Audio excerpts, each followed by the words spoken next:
میری بات بیچ میں رہ گئی۔ میں کچھ سوچ رہی تھی۔ سیام نے نرمی سے اس کے ہاتھ تھامے اور لبوں سے لگا لی۔ بیگم، اس ننھے دماغ میں ایسا کیا سوچ لیا؟ رئیسہ کی آنکھیں چمکی۔ میں جاب کرنا چاہتی ہوں، تمہیں سپورٹ کرنا چاہتی ہوں۔ تم سارا دن کام کرتے رہتے ہو، میں چاہتی ہوں کہ… اس سے پہلے کہ وہ جملہ مکمل کرتی، سیام کے چہرے پر مسکراہٹ غائب ہو گئی۔ جبڑے کی ہڈی سخت ہو گئی۔ خبردار آئندہ تم نے یہ بات کی۔ ایسی کون سی خواہش ہے جو تمہاری پوری نہیں ہو رہی؟ رئیسہ گھبرا گئی۔ سیام، میں نے کب کہا کہ تم میری خواہشیں پوری نہیں کرتے؟ میں تو بس سپورٹ… کیا میں معذور ہوں، لنگڑا ہوں، اندھا ہوں، جو تم نے مجھے سپورٹ کرنا ہے؟ اس کی آواز کا کڑواہٹ لیے خالی پن رئیسہ کے دل کو چیر گیا۔ اللہ نہ کرے، تم کیسی بات کر رہے ہو؟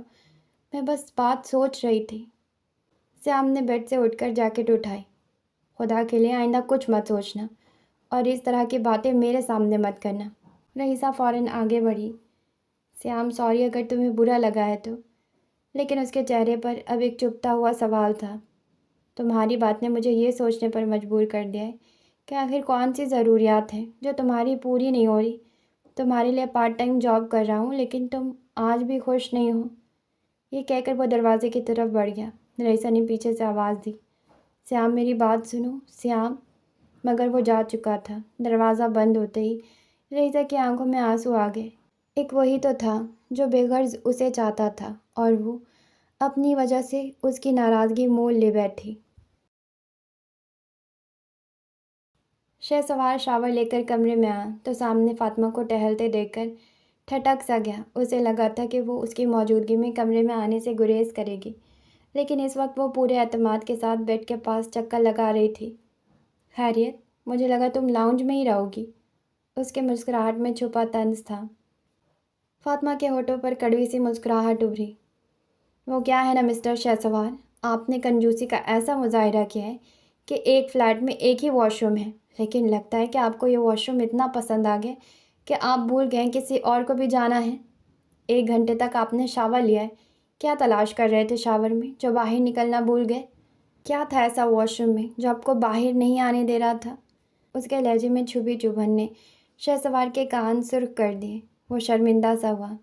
سوری یار، مجھے… ابھی وہ وضاحت دینے ہی والا تھا کہ فاطمہ بنا سنے واش روم میں داخل ہو گئی اور زور سے دروازہ بند کر دیا۔ شہسوار نے گہرا سانس لیا اور آہستہ سے بڑبڑایا، اللہ، لگتا ہے ساری زندگی اس کو منانے میں گزر جائے گی۔ 8 گھنٹے کی طویل فلائٹ کے بعد وہ بس سونا چاہتا تھا، لیکن اب وہ یہ حقیقت بھول گیا تھا کہ کمرے میں اس کی بیوی بھی ہے، ایک ایسی بیوی جو اپنی مرضی کی مالک ہے۔ ابھی اس نے آنکھیں موندنی شروع ہی کی تھی کہ دروازہ دوبارہ کھلا۔ اس نے چونک کر دیکھا، سامنے فاطمہ کھڑی تھی۔ اس نے بلیو فلپر پینٹ اور سفید ٹاپ پہنا ہوا تھا، بالوں کو ڈرائر سے خشک کر کے اونچی پونی میں قید کیا اور ایسے مصروف انداز میں تیاری کرنے لگی جیسے لندن کی کسی بڑی محفل میں جانا ہو۔ پھر اس نے جیکٹ پہنی، آئینے کے سامنے کھڑی ہو کر لپسٹک کا ہلکا سا ٹچ اپ دیا اور اسکارف گلے میں ڈال لیا۔ شہسوار بس اسے دیکھتا رہ گیا۔ وہ جان بوجھ کر اس کی موجودگی کو نظر انداز کر رہی تھی۔ مجھے ناشتہ کرنا ہے، اس نے شوز پہنتے ایک نظر شہسوار کو دیکھ کر کہا، جو نیند میں ہونے کے باوجود اس کو دیکھ رہا تھا۔ شہسوار نے آنکھوں میں نیند کی جھلک مٹانے کی کوشش کی۔ پہلے تو تم نے کہا تھا بھوک نہیں ہے، اب اچانک… فاطمہ نے طنزیہ نگاہ اس پر ڈالی۔ تمہیں مسئلہ میرے ناشتے سے ہے یا میرے پہلے انکار کرنے سے؟ شہسوار نے بات بدلنے کی کوشش کی۔ مسئلہ کیسا؟ بیٹھو میں ناشتہ لے آتا ہوں۔ فاطمہ نے جوتوں کی آخری پٹی کس لی۔ مجھے باہر جا کر ناشتہ کرنا ہے۔ شہسوار نے ماتھے پر ہاتھ رکھ لیا۔ فاطمہ، 7 گھنٹے کی فلائٹ کے بعد لوگ آرام کرتے ہیں، سیاحت نہیں۔ اوکے، تم آرام کرو، میں خود چلی جاؤں گی۔ اس نے آئینے میں اپنے عکس کو آخری بار پرکھا اور اسکارف درست کیا۔ شہسوار نے اسے گھور کر دیکھا۔ اور تمہیں لگتا ہے میں اپنی بیوی کو لندن کی سڑکوں پر اکیلا نکلنے دوں گا؟ فاطمہ کے ہونٹوں پر کڑوا طنز آیا۔ او پلیز، یہ بیوی بیوی کی تکرار مجھ پر ضائع مت کرو۔ نہ میں تمہیں شوہر مانتی ہوں، نہ میں تمہاری بیوی ہوں۔ یہ جملہ شہسوار کے دل پر چھری کی طرح لگا، مگر اس نے دھیما سا قہقہا لگایا۔ تم مانو یا نہ مانو، حقیقت یہی ہے کہ تم میری بیوی ہو اور میں تمہارا حسین شوہر۔ بہت جلد تمہیں بھی پتہ چل جائے گا، لیکن فی الحال میرا ناشتہ کا موڈ ہے۔ تو بحث بعد میں کرو، چلنا ہے تو چلو ورنہ گوگل میپ ہے میرے پاس۔ فاطمہ نے اس کی آنکھوں میں جھانکا اور سخت لہجے میں بولی، محترمہ غلام ہوں آپ کا، میں نیچے جا رہا ہوں، آ جاؤ۔ شہسوار نے اس کی ہٹ دھرمی پر بے بسی سے سر جھٹکا اور جوتے پہنے یہ کہہ کر وہ کمرے سے نکل گیا۔ پیچھے وہ اپنی ہی آگ میں جلتی کرتی رہ گئی۔ ریسٹورانٹ کی کھڑکی کے پاس وہ دونوں آمنے سامنے بیٹھے تھے۔ اس نے مینیو کھولا۔ شہسوار بس اسے دیکھے جا رہا تھا۔ کیا دیکھ رہے ہو؟ فاطمہ نے تیز لہجے میں پوچھا۔ شہسوار مسکرا دیا۔ تمہیں؟ مجھے ایسا لگ رہا ہے جیسے لندن کی روشنیاں تم سے کم حسین ہیں۔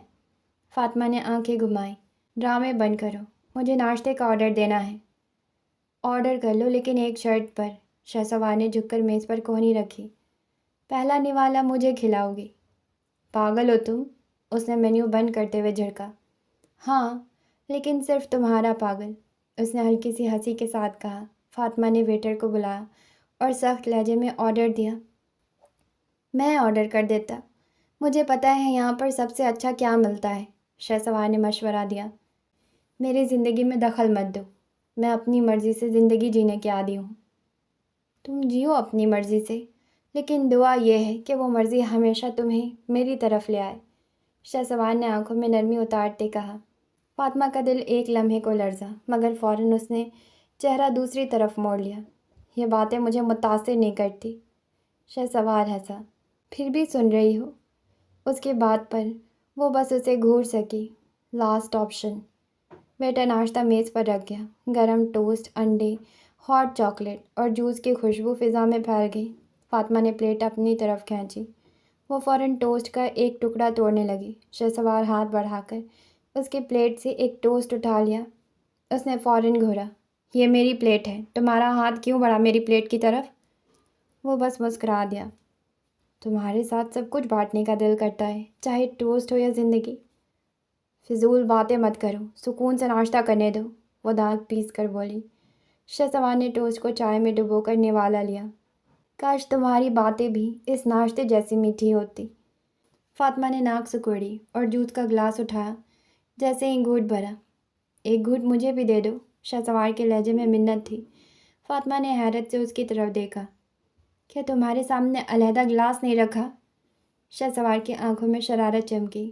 رکھا ہے، لیکن وہ مزہ نہیں جو ایک ہی گلاس میں ہو۔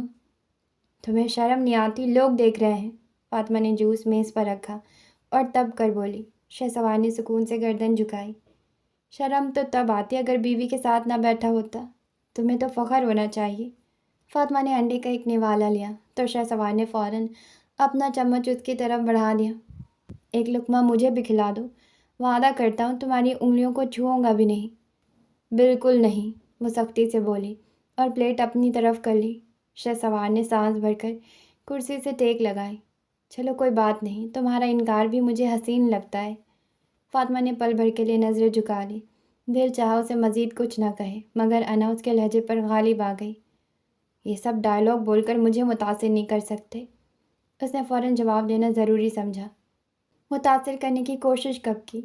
میں تو بس دل کی بات زبان پر لا رہا ہوں۔ فاطمہ خاموش ہو گئی، مگر اس کی خاموشی بھی شہسوار کے لیے کسی لفظ سے کم نہیں تھی۔ اسماعیل اپنے گھر والوں کے ہمراہ مرحا کے گھر پہنچا تو ڈرائنگ روم میں سکوت اور سنجیدگی کا ہلکا سا رنگ پھیلا ہوا تھا۔ صوفوں کے گہرے رنگ اور ہلکی مدھم روشنی اس ملاقات کی اہمیت بڑھا رہے تھے۔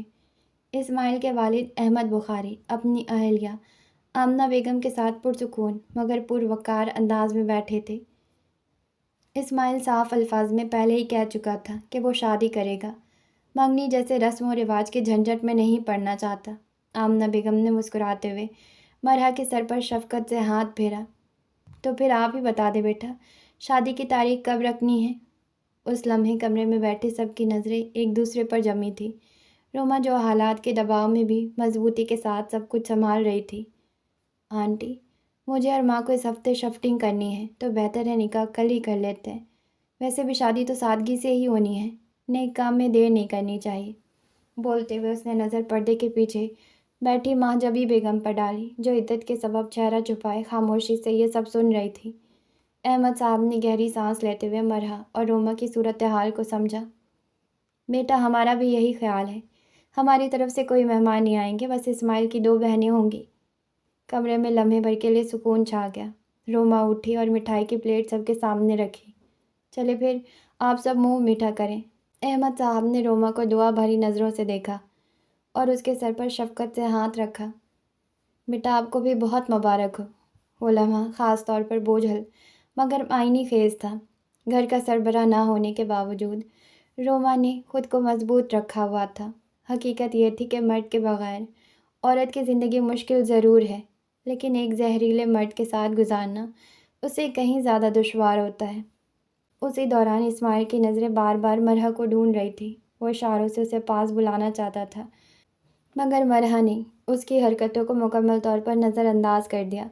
اس کو علم تھا کہ اسماعیل کو یہ بے توجہی برداشت نہیں ہوگی اور وہ ناراض ہو جائے گا۔ یہی سوچ کر مرحا چپ چاپ اپنی جگہ سے اٹھ گئی۔ اسماعیل کو جیسے یہی موقع درکار تھا، اس نے موبائل کان سے لگایا اور سب کے سامنے ضروری کال کا بہانہ بناتے ہوئے تیزی سے کمرے سے باہر نکل گیا۔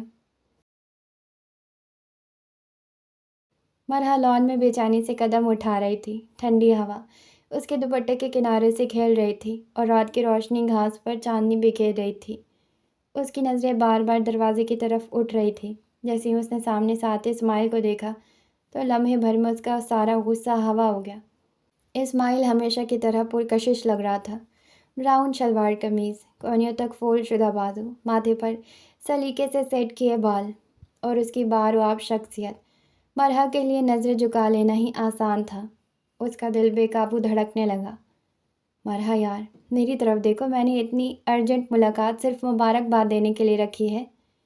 اسماعیل اس کے سامنے آ کر رکا اور شوق لہجے میں بولا۔ مرحا نے بمشکل لب ہلائے۔ دے دی مبارکباد، اب جاؤ، کہتے ہی اس نے فوراً رخ موڑ لیا۔ اسماعیل اس کے رخ موڑنے پر حیران ہوا۔ مرحا، میں نے 2 لگانی ہے تمہارے کان کے نیچے، یہ کیا حرکت ہے؟ میری طرف دیکھو۔ پھر نرمی سے اس کا چہرہ اپنی طرف موڑا، لیکن مرحا نے آنکھیں سختی سے بند کر لی۔ اسماعیل نے اس کی ٹھوری اپنی انگلیوں سے پکڑ لی۔ مرحا، آنکھیں کھولو، آخری بار کہہ رہا ہوں۔ مرحا کے گال پنک ڈریس کی طرح گلابی ہو گئے تھے۔ اس کی سانسیں الجھ رہی تھی اور دل کی دھڑکن تیز ہو رہی تھی۔ مرحا، مت شرماؤ یار، میرا دل بے قابو ہو رہا ہے۔ اسماعیل پلیز مجھے جانے دو، مرحا ہکلاتے ہوئے بولی۔ اس کی جھکی ہوئی نظریں سب کچھ کہہ گئی تھیں۔ اسماعیل نے ضد کرتے ہوئے اس کا ہاتھ پکڑ لیا۔ مبارکباد نہیں لوگی؟ پھر ماشاءاللہ بھی نہیں بولو گی؟ آج خاص تمہارے لیے تیار ہو کر آیا ہوں۔ مرحا کے لبوں پر شرمیلی مسکراہٹ آئی۔ وہ ہلکی سی آواز میں منمنائی، وہ میں نے دل ہی دل میں بول دیا ہے۔ اسماعیل کا دل مچل گیا۔ مرحا، ابھی اتنا شرما رہی ہو؟ شادی کے بعد تو مجھے دیکھتے ہی چھپ جاؤ گی۔ وہ ہلکے ہاتھوں سے اس کا دوپٹہ درست کرنے لگا۔ ہاں تو تمہیں کس نے کہا ہے اتنا تیار ہونے کو؟ اسماعیل ایک لمحہ رک کر بولا۔ مرحا، میں تو تم سے 9 سال بڑا ہوں۔ مرحا نے حیرانی سے نظریں اٹھائیں۔ تو مجھے آپ بولو یار۔ اسے یقین تھا مرحا کبھی کھل کر آپ نہیں بولے گی، مگر اگلے ہی لمحے مرحا نے اس کا اندازہ غلط ثابت کر دیا۔ آپ اچھے لگ رہے ہیں۔ اسماعیل کو اپنی کانوں پر یقین نہ آیا۔ مرحا، دوبارہ کہو ایک بار پلیز۔